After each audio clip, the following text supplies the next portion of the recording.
Welcome back to Houston Newsmakers. I'm joined now by Emily Dawn Whitehurst, the president and CEO of the Houston Area Women's Center. Good to see you, Dawn, and to know that the Women's Center is available for those who need help during this very difficult time. Talk about what the numbers say. What kind of increase in domestic violence calls are you seeing now during this pandemic? Well, since middle of March, we've answered over 3,000 calls for domestic violence. We're seeing about a 40% spike in calls for domestic violence, and of those calls, up to, depending on the day, an 80% increase in requests for shelter, which tells us that people are experiencing increased levels of abuse and harassment and violence and are really looking to get out.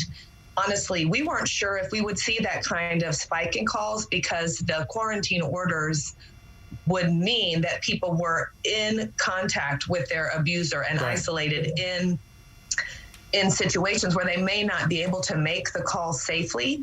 But indeed, we are seeing a pretty significant spike in calls and in requests for shelter. And that's also what the police are seeing, not necessarily the same level of increase, but they are seeing an increase in calls. And the calls that they're going on, anecdotally, we're hearing are for much more severe and complicated situations. So it's heartbreaking to hear. It seems to be that, as we expected, is often the case in situations of crises and disasters, that interpersonal violence escalates. And we are very excited, and thank you very much for having me on here to announce a collaborative effort, a public-private partnership to flatten the domestic violence curve as we all work together to flatten the coronavirus curve. Mayor Turner announced that last week, this campaign. You had at least 20 partners in this help to fight against domestic violence and human trafficking. How's this going to work? And talk about some of the ways the partners are working together to make it easier for people who are in violent situations to get out. So the first and most important part of this partnership is to get the word out. So we're working with the Office of Emergency Management, with the mayor, with the Houston Area Food Bank, and with all of the regional domestic violence partners. We've created a website called No COVID Abuse. We're getting flyers out, and we want survivors to hear that living with an abuser, even during a pandemic, is not the safest option potentially, and that help is available. We want people to know that the shelters that are in their region are practicing all of the best practices. We've heard calls from people who want to leave but are afraid to do so because they're worried that their children will contract the virus. We're hearing cases where abusers are threatening and using the virus as a tool to force people to stay. So this is a messaging campaign that says domestic abuse will not be tolerated, and that if you are in danger, there is a safe place to go. We want people to call us, and we want people to safety plan, because planning for your safety can save your life. Leaving can be the most dangerous time, and so we're asking people to call, and this No COVID Abuse website has all the information that you could ever need, and we're regionally deploying as much information as we can. And then the second piece of this collaboration is that we are increasing the resources available.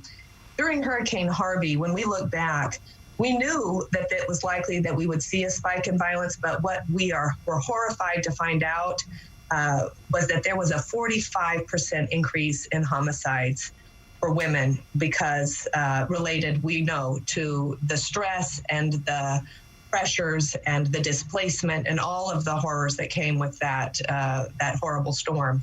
So what we want to do right now is have a real-time response and a different approach so that we do not look back in 2021 or 2022 and see a horrible spike in murders and in violence. So we're getting the word out now, and we're providing additional resources for additional safe places for people to go. And so if they call those hotlines and if they reach out for help, we are working very hard to make sure that they get the support and resources they need right now. We know too much. We know way too much to not do more than we did last time. And that means hotels and other places where they might, if you run out of space or there's, because of social distancing or whatever, you're finding other places for people to go as well, correct? That's correct. We've already, we have already safety planned with hundreds and hundreds of people, and we've, in some cases where the danger was so severe and we really determined that they needed to get out immediately, we've put We have hundreds of people in shelters around the region and 30 families or more in hotels. We will not let people be in unsafe situations if that's what it takes. I noticed that Uber's involved in this as well, which indicates that if right. people need a ride, they don't have to worry about not having a ride. Yeah, you know, when you start thinking about it, and this is important to hear, there is so many barriers that people face if they really feel like it's such an unsafe situation that they need to leave. And transportation is a huge barrier. Transportation, food, diapers, all the things that you require and you may not have access to if you leave your home. I mean, you really think about it, it's an extraordinarily big challenge to think about leaving. And so we are doing everything we can, if that is what is the right thing for you to do, to make that a safe option and to make it a viable option. And you've talked about a lot of this information being... And you've talked a lot of this information being on the No COVID Abuse site. And I'm going to put all of this information on our website as well so they can get more information about what you've talked about. You've been very thorough in letting people know what they can expect if they have to call. But there's no reason for somebody to stay in an abusive situation if they can get out, and you're making that possible. Thank you, Emily, for what you and the Houston Area Women's Center continues to do for this community. We appreciate you so much. Thank you very much. All right.